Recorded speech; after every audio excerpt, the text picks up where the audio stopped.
Nova Manhã. Conexão Brasília com Diego Amorim. Diego Amorim está chegando, conforme prometido, porque a decisão da primeira turma do Supremo Tribunal Federal, que tornou o ex-presidente Jair Bolsonaro réu, teve uma grande repercussão no meio político.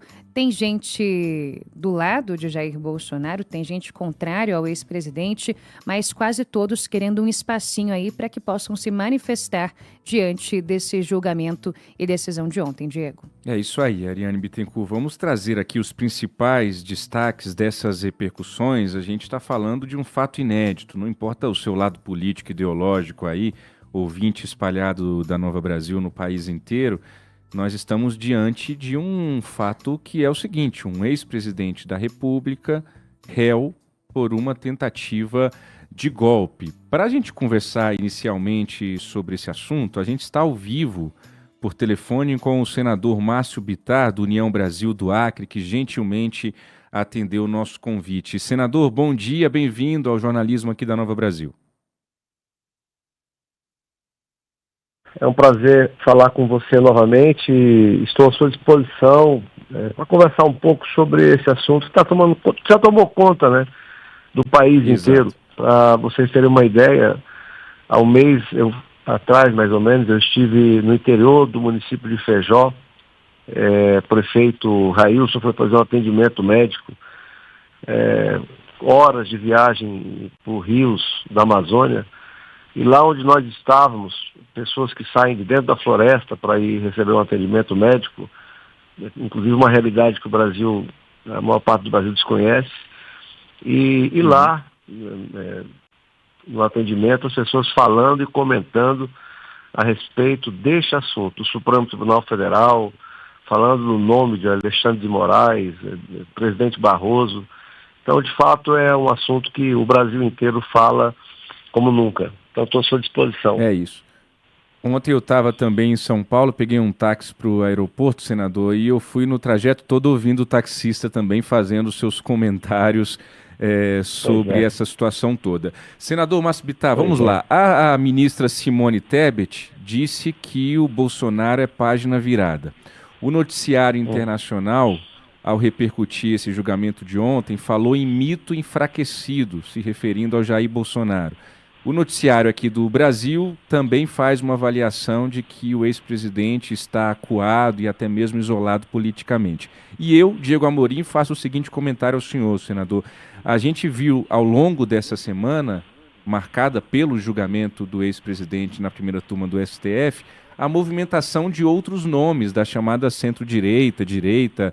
O Ratinho Júnior esteve aqui em Brasília para um almoço, praticamente se lançando como pré-candidato. Romeu Zema está se mexendo também, Ronaldo Caiado se mexendo também, Tarcísio de Freitas já botou a carinha para fora da água também para se colocar para 2026. Com quem que o senhor concorda e ou discorda dessas avaliações todas que eu elenquei, senador, por gentileza? Diego, com todo respeito a todos, não concordo com nenhuma delas. A ministra Simone, pela primeira vez, eu vou dizer isso, não tinha interesse em toda a campanha eleitoral em que ela foi candidata. Ela é uma das pessoas hipócritas que eu conheço, e vou dizer por quê. Ela usou recurso de FP9, que é a emenda do orçamento, a tal da emenda secreta, como também a senadora Soraya Tronic, é a primeira vez que eu menciono isso, e em plena campanha falavam do RP9, do orçamento secreto, criticando como se nunca tivessem sido beneficiadas por RP9. Ambas foram atendidas em 2019 por RP9. Quando a ministra Simone Tebet, que criticava Lula no passado, e servivelmente hoje vai servir a quem ela criticou no passado, como se isso apagasse a história do ex-condenado, pelo maior escândalo de corrupção desse país, um homem que fala de mulheres ela nunca defende, se referindo a mulheres com termos que, se fosse o Bolsonaro, todas iriam se rebelar, e com Lula não fazem isso, é um passar de pano impressionante. Ela manifesta muito mais um desejo pessoal de muitos, e aí eu concordo, que ela não fala apenas por ela. Existem muitas pessoas na política brasileira, dos poderes, tanto no Congresso, no Supremo, no Executivo também, que não aceitam a existência do Bolsonaro. Eles não aceitam alguém fora da curva. E ele é um fora da curva. Ele é muito mais condenado pelo estilo do que pelo conteúdo. O governo que ele fez foi um governo muito bem avaliado, mas ele é condenado pelo estilo. São pessoas que não aceitam um ser na política diferente, como é o caso do Bolsonaro. Então não concordo com a Simone quando ela disse que ela é página virada. Não, o Lula foi preso, julgado na instância correta, condenado em 3 instâncias por unanimidade, e hoje é o presidente do Brasil. E não há brasileiro que ache que o Lula não participou do esquema de corrupção do Mensalão e do Petrolão. E mesmo assim ele é o presidente do Brasil. Ora, o Bolsonaro não está condenado a nada. Não tem uma denúncia de corrupção. Então dizer que ele é uma página virada é muito mais um desejo pessoal do que uma avaliação política isenta. Com relação à mídia internacional, ela, na minha opinião, ela está errando de novo. Porque, por exemplo, quando se fala que o evento de Copacabana não teve a quantidade de pessoas que se esperava ter, e de fato se esperava ter mais pessoas, só que tiveram mais de 3 milhões de brasileiros no mesmo tempo, ao vivo, ligado no evento de Copacabana.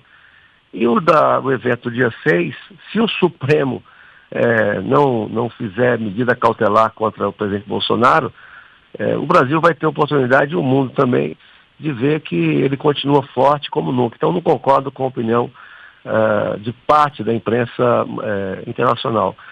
Com relação às articulações de outros nomes, eu acho que isso é natural. Isso é do ser humano. Eu acho que há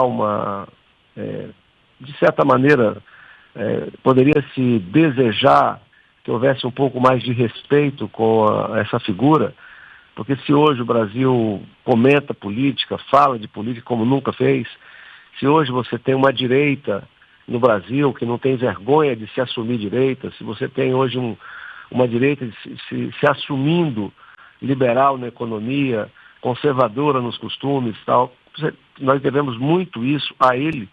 As eleições no Brasil, a presidência da República, nós tivemos 9 eleições, a esquerda ganhou 7. Teve o Collor de Mello lá atrás, com algumas bandeiras, mais à direita, e fundamentalmente o Bolsonaro. Então, seria desejável que os personagens esperassem, respeitassem esse momento, mas é natural, faz parte da política, eu já vivi isso no meu estado, então é natural que mesmo, e eu sei que mesmo quando a pessoa até nem quer, mas o cidadão que está perto, tanto do Ratinho, quanto do Caiado, quanto do Tarcísio, começa a conjecturar. Os partidos que estão perto começam a conjecturar, enfim. Então, se por um lado isso não é cortês com o Bolsonaro, que tem um papel muito importante no Brasil, mas é natural. Posso não gostar, senador, mas sei que é natural. Pois não. Senador, bom dia. Quem está falando é a Ariane Bittencourt aqui com o senhor. O bom ex-presidente dia, ontem... Querida.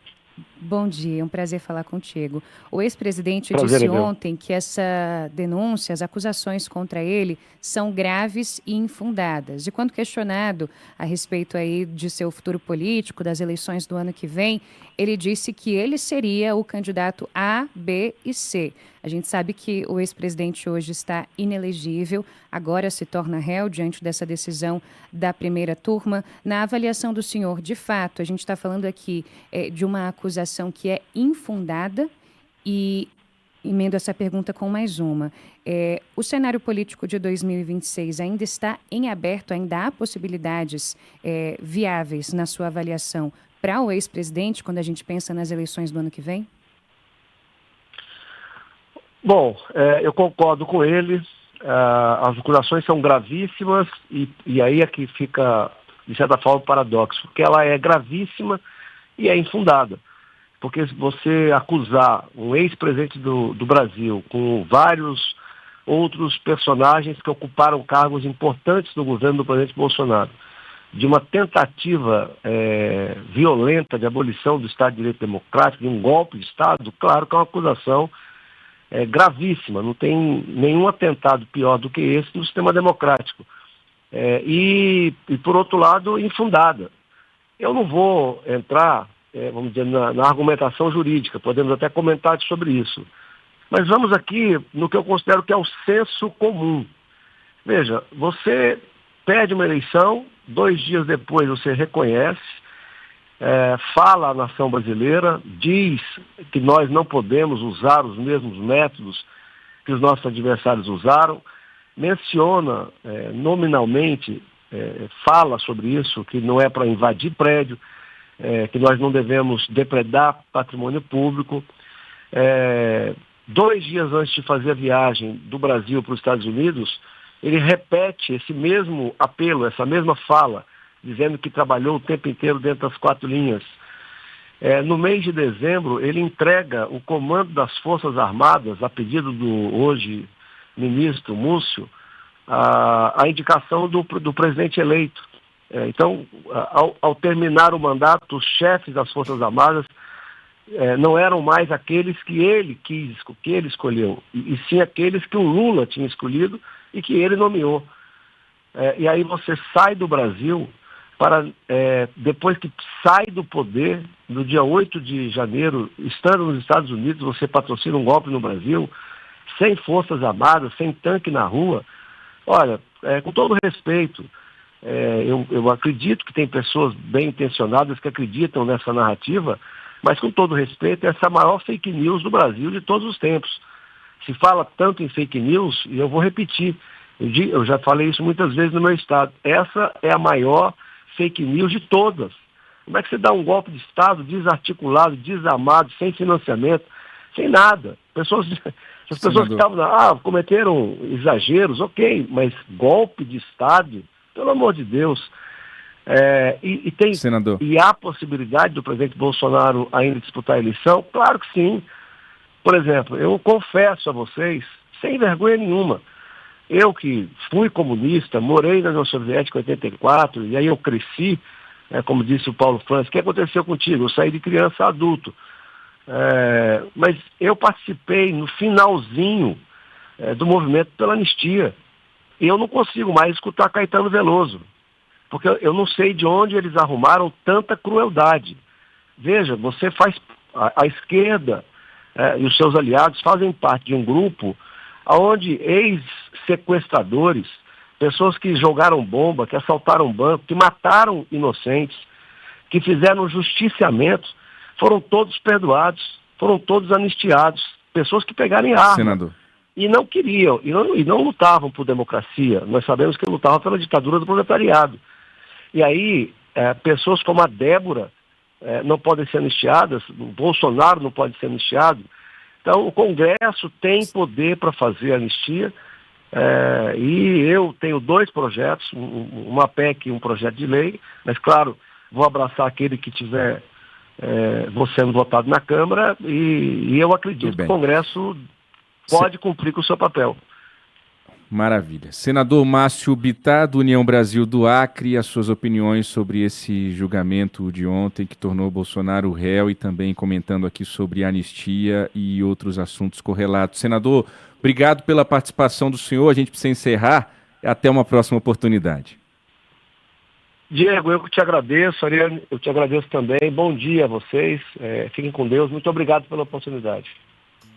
Um ótimo dia. Esse é o senador Márcio Bittar. De tudo que ele disse, a opinião do senador, só uma que essa eu preciso dizer. Vamos ouvir Caetano Veloso, viu, senador Márcio Bittar? Caetano Veloso a gente escuta independentemente de posição política e ideológica. A gente ouviu também, obviamente, todo mundo aqui em Brasília. Ontem eu conversei com o deputado Bongás, do PT do Rio Grande do Sul, sobre esse assunto. A gente escuta agora. A decisão foi em cima de provas de atos criminosos que precisam ter o seu julgamento. Então, a justiça está funcionando. A democracia tem que ser respeitada. E quem afrontou a democracia desrespeitou o povo. E essa parte é lamentável. Eu realmente lamento que uma presidência da República tenha traído a confiança do povo e quando o povo elegeu um outro presidente, queira também desrespeitar o povo e dar um golpe. Esse é o deputado Bom Gás. A gente também ouviu, Ariane, você ouvinte, a gente escuta todo mundo aqui no jornalismo da Nova Brasil FM. Quem é contra, quem é a favor, quem é de direita, quem é de esquerda. E você aí, ouvinte, no Brasil inteiro, forma a sua opinião. A gente ouviu o líder do governo na Câmara, o deputado José Guimarães, do PT do Ceará. Vamos ouvi-lo. Venceu a democracia. E isso serve de exemplo para todos aqueles que, vez ou outra tentam tripudiar, macular, destruir a democracia. As instituições com o julgamento de hoje se fortalecem, o Estado democrático de direito e eleição se ganha e se perde. Quer governar o Brasil? Dispute e ganhe eleição. Jamais dar golpe. E mais grave, armaram uma arapuca para tentar aniquilar a vida do presidente da República, do vice, de ministro supremo. Isso tudo foi uma barbárie que aconteceu no Brasil. E hoje, o Supremo Tribunal Federal, a primeira turma, deu exemplo. O Brasil venceu. A democracia venceu e todos nós temos que comemorar. A gente também ouviu o líder do governo no Congresso, Randolph Rodrigues. Vamos acompanhar. O julgamento que ocorreu no STF não é apenas o processo de um ex-presidente indiciado por tentativa de golpe de Estado. É, sobretudo, um teste da capacidade das democracias de se defenderem contra rupturas, usando para isso o Estado de Direito e suas próprias instituições.